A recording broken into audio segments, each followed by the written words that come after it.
Congresswoman, thanks very much for coming in. Thanks, Wolf. Great to be with you. U.S.-Israeli relations, the relationship between President Obama and Prime Minister Netanyahu, pretty awful right now, right? Well, I think you have to remember that regardless of the personalities involved, the U.S.-Israel relationship remains as strong, if not stronger, than ever. In fact, when the Prime Minister spoke before the joint session of Congress a couple of weeks ago, he emphasized how appreciative he was of President Obama's leadership, his support for Israel. And so, no, I don't think on the contrary, I think the U.S.-Israel relationship has never been stronger. Let's take a look at it. The President of the United States refuses to even meet with the Prime Minister who comes to Washington. I don't know if that's ever happened before.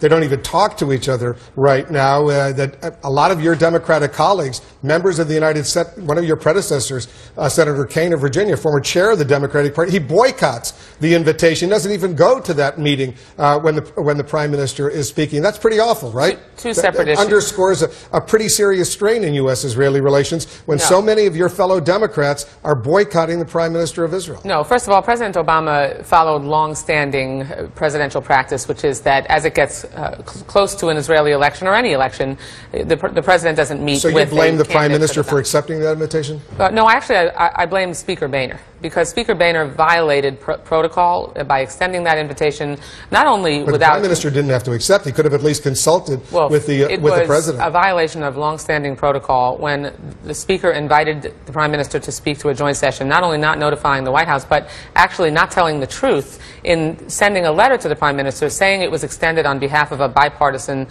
leadership, which was not true because Nancy Pelosi and Harry Reid were never consulted. So making sure, above all else, that Israel does not become a partisan issue is absolutely paramount.